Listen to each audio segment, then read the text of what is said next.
जी। जय सनातन, जय भारत। एक बहुत महत्वपूर्ण मुद्दे पर चर्चा करने के लिए उपस्थित हुआ हूँ। देश में जो घटनाक्रम है वो बड़ा तेज़ी से बदल रहा है। अभी एक विवाद चल ही रहा है ज्ञानवापी मस्जिद का, और उस विवाद के बाद में कल दो तीन बड़ी बड़ी खबरें आई हैं। और 2-3 दिन पहले की खबर है, शायद कुछ 9 या 8 तारीख को एक बड़ा घटनाक्रम देश के अंदर हुआ था कि जिसमें एक याचिका ताजमहल के जो वहाँ पर पूरा निर्माण है, और उस निर्माण के नीचे कुछ सुनने में आया है कि 20 कमरे हैं। अब ये भी एक नया विषय है कि उस निर्माण के नीचे 20 कमरे हैं, और 20 कमरों में के तहखानों में क्या पड़ा हुआ है।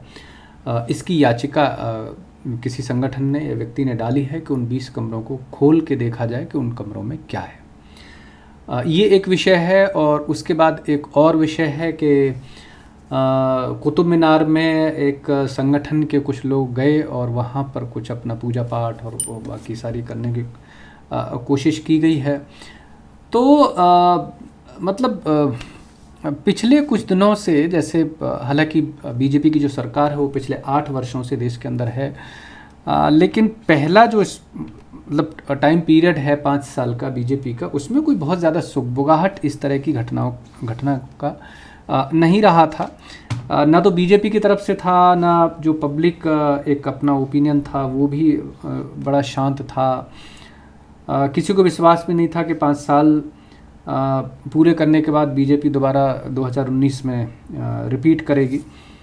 हाँ, ये था कि जो लोग एक परमानेंट वोटर थे, जो चाह रहे थे, उनको तो कहीं ना कहीं लगता था कि बीजेपी दोबारा आ जाएगी। लेकिन ज़रा सा भी विरोध में कहिए या एक न्यूट्रल एक प्रवृत्ति के लोग थे, वो ये कंफर्म मान के चल रहे थे कि बीजेपी दोबारा रिपीट नहीं करेगी। लेकिन हुआ इसके विपरीत। बीजेपी शासन में, सत्ता में आई और पिछले से ज़्यादा मजबूती के साथ आई।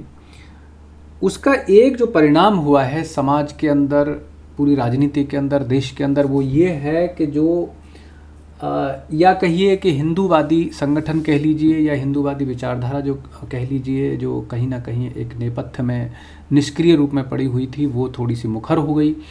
और वो लोग थोड़ा सा मुखर होकर एग्रेसिव तरीके से अपनी बात कह रहे हैं। या मैं इसको थोड़ा सा एग्रेसिवनेस भी नहीं मानता हूँ, बल्कि मैं इसको इस तरह से देखता हूँ कि वो अपनी बात कह रहे हैं, पहले कह ही नहीं पाते थे। मतलब अमूमन ये होता था कि इसमें जो 2 परिवर्तन विशेष रूप से हुए हैं कि इस्लामी विषयों पर किसी की बोलने की हिम्मत नहीं होती थी। वो कुछ भी गलत हो, कुछ भी सही हो, उसको एक अलग चश्मे से देखने की कोशिश की जाती थी। और हिंदू जो है वो मुखर तो छोड़िए, मतलब एक बहुत नॉर्मल तरीके से भी अपनी बात कहने की कोशिश नहीं कर पाते थे।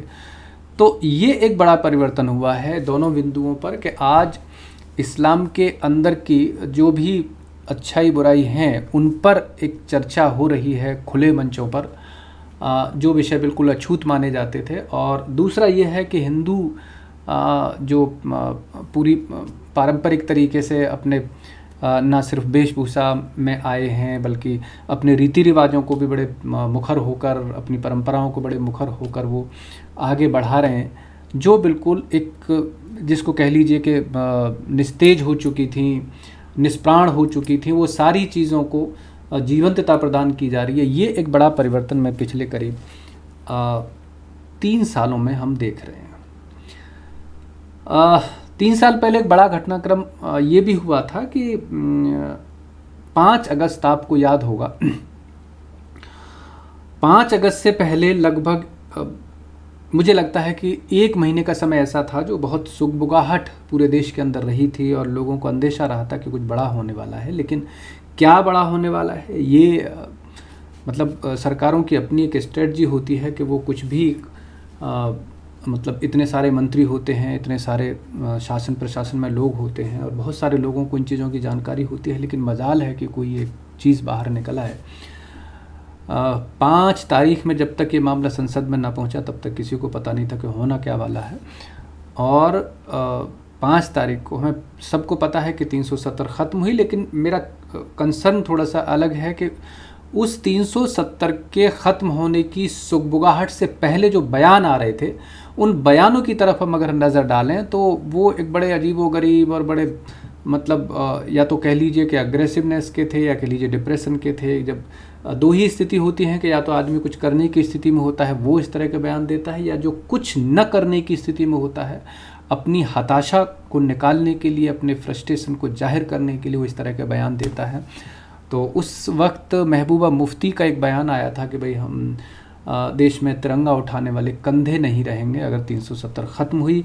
5 अगस्त को 370 ख़त्म हुई और कंधे बाकायदा मतलब हैं, कोई ऐसी दिक्कत नहीं है और कंधों की ज़रूरत भी नहीं होती है, हाथ से उठाए जाते हैं तिरंगे और तिरंगा उठाया जा रहा है शान के साथ में, कोई प्रॉब्लम नहीं है। अभी महबूबा मुफ्ती का एक और बयान, ये जिक्र मतलब पूरे घटनाक्रम का मैंने इसलिए किया कि महबूबा मुफ्ती का एक और बयान आया है कल, और वो बयान ये है कि भाई आप ताजमहल और कुतुब मीनार को मंदिर बना के दिखाइए।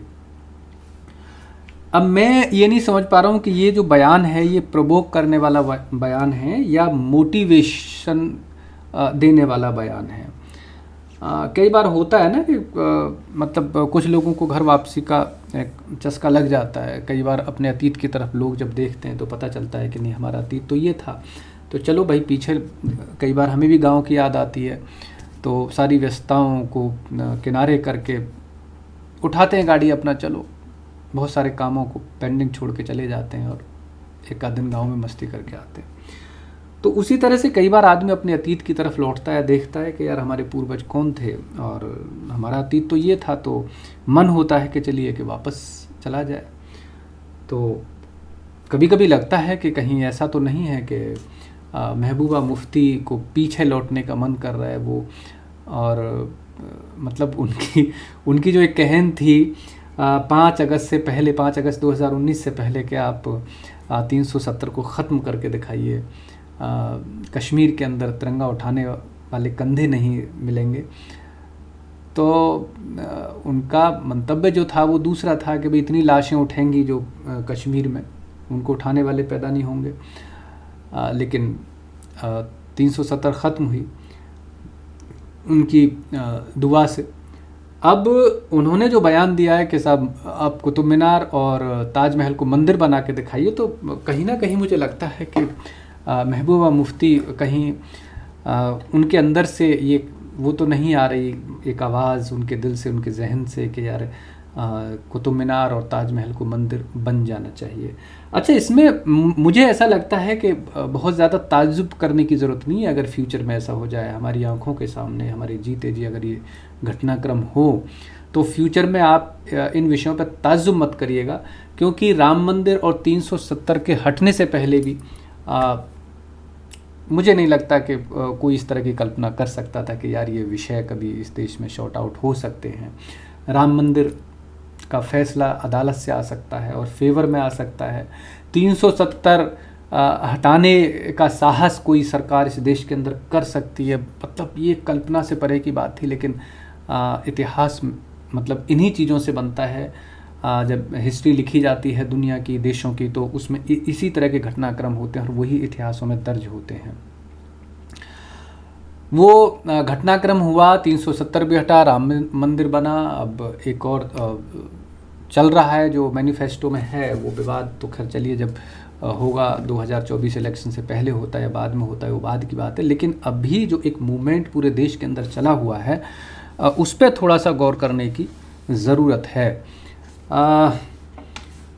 एक अच्छी बात यह है, आपकी जानकारी के लिए बता दूं कि एक उथल पुथल मुस्लिम समाज के अंदर भी है, बहुत सारी चीज़ों को लेके, अपने अतीत को लेके। ऐसा नहीं है कि इन विषयों पर हिंदू ही आज की तारीख में बोल रहा है, मुस्लिम समाज के अंदर भी कहीं ना कहीं एक सुगबुगाहट है कि हमारा अतीत क्या था।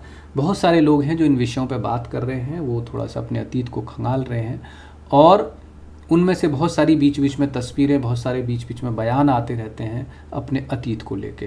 तो कहीं ना कहीं जब किसी देश की, समाज की सत्ता का परिवर्तन होता है, वहाँ जो बदलाव होता है, उस बदलाव का असर मतलब व्यक्तिगत रूप से पूरे समाज पर जाता है, चीज़ें बहुत अलग तरीके से चेंज होती हैं। तो वही बदलाव आज भारतीय समाज के अंदर महसूस किया जा रहा है। लोग अपने अतीत की तरफ मुड़ के देख रहे हैं, वो चाहे किसी भी समाज के हों, किसी भी तबके से ताल्लुक़ रखते हों, ये बहुत मैटर नहीं करता है। आज दलित समाज के अंदर भी एक सुगबुगाहट है, वो भी अपने अतीत की तरफ देख रहे हैं। मुस्लिम समाज के अंदर भी एक सुगबुगाहट है, वो भी अपने अतीत की तरफ देख रहे हैं। तो कहीं ना कहीं मुझे ऐसा लगता है कि लोगों का भारतीयकरण हो रहा है। ये अलग बात है कि उसके विरोध में भी बहुत सारी ताकतें खड़ी हुई हैं, वो भी उसमें चिंगारी लगाने की कोशिश कर रहे हैं, लेकिन मेरा अपना विश्लेषण ये है कि ये जो विरोध के जितने स्वर हैं, ये उस ताकत को और बल देते हैं, उस सोच को और ज़्यादा प्रबल और क्या कहें कि उसको मजबूती देते हैं। तो इससे कहीं कोई घबराने की, कहीं कोई विचलित होने की ज़रूरत नहीं है। ये चीज़ें चलती रहती हैं और ये बड़ा संबल देती हैं ये चीज़ें जब इस तरह के घटनाक्रम देश के अंदर होते हैं। तो चलिए हम इनके साक्षी बनते हुए कुछ पॉजिटिविटी के साथ काम करते हैं। परिवर्तन चल रहा है, हम भी उसमें अपनी जो भी आहुति हम दे सकते हैं उसको देने में मुझे नहीं लगता कि हमें किसी तरह का गुरेज करना चाहिए। हम इसके साक्षी बने और अपनी सकारात्मकता, पूरी ऊर्जा इस काम में लगाएं और हम भी इसके भागीदार बने, जो भी हम अपनी तरीके से कर सकते हैं। तो चलिए वीडियो को लाइक करिए, कमेंट कर दीजिए और चैनल को अगर हो सके तो सब्सक्राइब कर लीजिए ताकि हम डायरेक्ट आपसे जुड़ सकें। फिर किसी विचार के लिए मिलेंगे कल, तब तक के लिए जय सनातन, जय भारत।